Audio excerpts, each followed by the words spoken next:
Good day, everyone. And today we're going to talk about the different definitions and the different principles of communication. But before we go through with it, I have a question that you need to answer in your mind before we could tackle the different definitions of it. Okay, and that is, can you live without communicating with other people? As we all know, communication is part of our daily lives. And there is a saying that no man is an island. And with that being said, we need to communicate for varied reasons. And now let us identify what do we really mean by the word communication. So it comes from the Latin word communis, which means common or to be common, and simply means to come together or to commune or to share something in common. It also comes from the Latin word communicare, meaning to share, to unite, and to have things in common. As we all know, we humans, we need to communicate. It's either for our friends, for our family members, for us to get some information, for us to negotiate, and for other varied reasons. And communication is a process through which individuals mutually exchange their ideas, values, feelings, actions to other people. And according to Langley 2006, he stated that once born child starts communicating with his parents, and as they grow, their family and society teaches them to speak. As we all know, every child begins with cooing up until the time that they could babble, and also on the later years, they could be able to utter a word, two words, or even phrases, and up until the time that they could be able to use or create sentences on their own. And also, Langley 2006, he also added that communication became basic human activity that enables people to connect with each other, just like what I mentioned earlier. And also, according to Revilla 2012, he also added that language is a communication tool used by everyone in their daily life as a means to convey information and arguments to others. It's because we humans can't be able to live without communicating with other people. It's part of our daily lives. Okay, and as part of our daily lives, we need to communicate in order for us to convey our message correctly to other people. And of course, according to some experts, they've also mentioned that communication always starts with the initiation of the message. And this initiation of the message should come from the sender or the speaker. And after that, the receiver will now give his or her feedback once he've already understand the message sent by the sender during the communication process. And also, according to Mac Cornack 2014, he also added that communication is a process of sharing and conveying messages or information from one person to another within and across channels, contexts, media, and cultures. So unlike before, whenever you want to communicate with other people, you are just using face-to-face interaction. But right now, due to modernization and technology, you could be able to transmit your messages or your conversation with other people through a different media platforms. Okay, as we all know, even though communication is just everywhere and we could just use it every day, miscommunication also happens for a varied reason. And one of it is because the speaker or the sender and also the receiver or the listener do not share a same, it's either cultural background or prior knowledge about a certain topic or a certain subject matter during the conversation. So that is why sometimes it will lead to communication failure or miscommunication or misunderstanding. And right now, we're going to tackle the different principles of communication. Okay, and the first principle of communication, the first one is communication is schemata driven. From the word itself, schema. According to DeVito 2005, he mentioned this one. as the mental structures used for organizing the information that a person comes in contact with in the daily basis. So when we say schema, it could be made up of your prior knowledge or prior experiences about a certain thing. It could be also those meanings that are already recorded and that already restored for recollection from your mind. And also, this schema it was also proposed by Jean Piaget, and this was also proposed as an abstract concept in order to relate our ideas, our experiences to the one we are talking to. And of course, okay, when we say schema, it's also proof our basis on how we could relate our ideas, concepts, and events based on the past experiences. For example, you are talking with other people. If you, as the receiver or as the listener, share a same schema with your sender or with your speaker during the communication process or during the conversation, it will be easier for you to understand and it will be easier for you to relate with the speaker during the communication process. Okay, and also this schemata driven could also help you send or receive messages from somebody by activating your schemata, experiences, or background knowledge that you have stored in your brain since your early developmental stages. So when we say schema, it always begins with yourself. You begin with what you have already stuck in your brain or what you have already known or understood about the subject matter or the topic during the conversation. So those transmitted messages become now understandable and meaningful because your innate or your prior knowledge about a certain topic or a certain message is already activated. Now, when we're talking about the second principle, which is communication, is interpretative act. So here, the sender or the speaker is the only one who knows the exact or complete meaning of the message sent. He has complete awareness of his message because he is the creator or the source of the thoughts. So as the speaker or as the sender of the information, you have a complete idea with what you are talking about. So here in an interpretative act, this is more on the end of the receiver or the listener. So the role of the receiver or the listener here is just to interpret, just to infer or guess the meaning of the things appealing to their sense of hearing. However, the sender here or the speaker is of course set to give a certain topic or a certain conversation to his or her receiver. So that is why it is called as an interpretative act. It's because this is more on the receiver's end. And what they are going to do more often in a conversation is to interpret the message being sent by the sender or the speaker.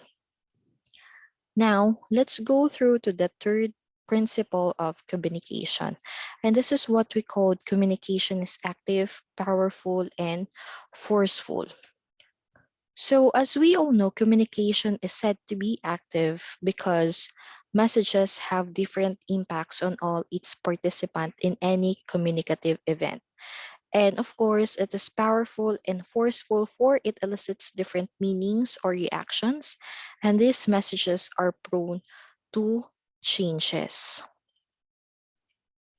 So when we say communication is active, it activates the inaction of the speaker and the listeners, the process of transmitting and receiving information. And communication is powerful and forceful because it provokes a variety of interpretations or reactions. For example, you are just cracking a joke to your receiver or to your listener. However, your receiver or your listener doesn't have a good mood during that day.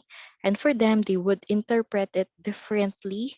It's because for varied reasons. So that's what do we mean by communication is powerful and forceful. It will create variety of interpretations on the side of your receiver or your listener. So as we all know, communication is dynamic, like that runs on and on like a river, subjected to changeable and continuing existence of the world.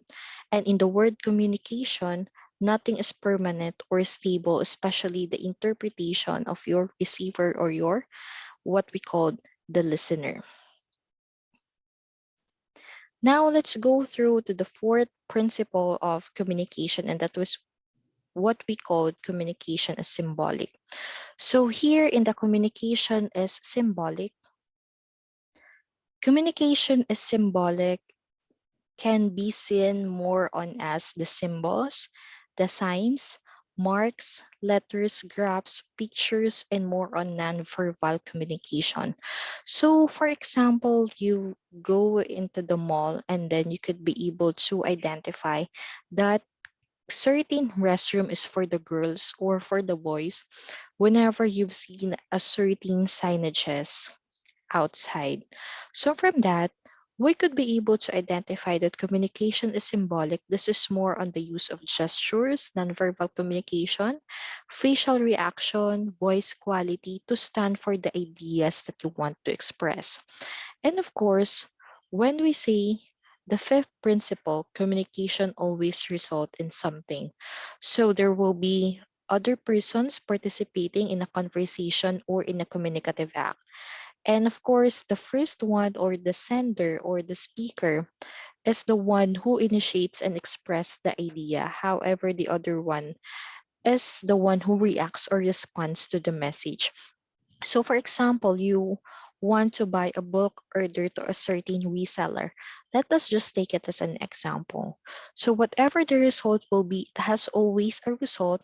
It could be a good one or it could be a bad one. It depends on how you are going to talk to the seller or to the other person. And then, of course, it would also, okay, different whenever a certain receiver or a certain listener will agree to your negotiation or not. So a certain conversation, it could be any form, okay, or any purpose, it would always result in something. And of course, the sixth one, which is communication is irreversible. So upon giving any statement, of course, your words can create an impact to your listener. And whenever you are trying to repeat it, retrieve it, or reverse it, whatever you have said and mentioned, you can take it back anymore. So whenever you're going to speak, you must be able to think about it. So we're just going to relate it with the phrase think before you click. But instead of you think before you click, okay, of course, you think before you utter a certain word, okay? You are free to talk anything under the sun, but once you say something, it is vulnerable to numerous interpretations or meanings. So that is why before you utter a word, you must be able to make sure that those words that you are using will not be hurtful to other people and will not, okay, degrade other people. And you must always use a certain language that is a good one that could be helpful to other people and not to hurt other people. Now, when we're talking about communication is contextual. So here, an exchange of views, ideas, or feelings doesn't only involve the receiver, but also they are being affected by the different aspects of the setting of the communication, such as the type of the communication, the place of the communication, the topic, occasion, and purpose, and of course, the last one is the manner of communication. So here in the seventh one, whenever we say communication is context from the word itself, it most commonly called as the communication situation or where the communication takes place. So here, when we're talking about contextual, for example, the way you communicate inside your home is a different one whenever you are communicating whenever you are at school. And also, it's a different one whenever you are communicating with your friends, and of course, whenever you are communicating with your teachers, with your OLCs, or with your family members, or with your parents. So that's what do we mean by communication is contextual. It's always being influenced by the different communication situations, such as the place and also the manner of communication. Now, when we say communication is progressive, so here, in order for you to communicate your ideas, you need to go through to the different or the several phases of language development. As we all know, when you were a child, you begin with cooing, bubbling up until the time that you could be able to utter phrases, up until the time that you could be able to utter sentences already. And as we all know, it is not an overnight process. So here, whenever you are learning a certain language or whenever you are communicating, it's still a progression. So that is why you need to practice, you need to learn, you need to watch English movies, you need to use English language in order for you to communicate effectively and for you to communicate with a correct and accurate words using the second language. And of course, this would also help you for communication proficiency. Next, for the ninth principle of communication, which is what we call communication is a process. So here, several stages of communication takes place when people exchange or share their ideas with another people. Each stage involves elements with the different functions of communication. So when we say communication is a process, as we all know, communication will not start if there is no initiation of the sender or the speaker during the communication process. And from that, of course, if there is no initiation, there will be no conversation or communication at all. Of course, same goes with the receiver or the listener. If there is no receiver or if there is no listener, of course, there will be no feedback to be sent back to the sender or the speaker during the communication process. And of course, if there is no receiver or listener, the sender would not be able to identify if the communication fails or if the communication is successful. Now, for the 10th principle of communication, this is what we call communication is ethical. So, any communication event is expected to apply rules, moral values, and beliefs agreed upon by the members of the society, guided by these standards determined by a cultural group, a certain group of people in a certain country. Community communication becomes ethical, good, or desirable. So here we are not only being influenced by the people around us, but also by the moral values, the rules and beliefs of a certain country or a certain group of people in a certain place. For example, when we are talking or when we are using a certain language for some other countries or for some other culture, they are use this word as, of course, a good word. It's a good word for them. But for the other cultures, for the other country, they might send this one or they might be able to interpret the word that you are going to say for some culture as an offensive one. So in order for you to maintain harmonious relationships, you need to practice ethical communication instead of a wrongful communication. As we all know, whenever we are communicating, we are not only being influenced by the people around us, but also the moral values agreed upon by the members of a certain society. And of course, for the last principle of communication, communication is influenced by technology and media.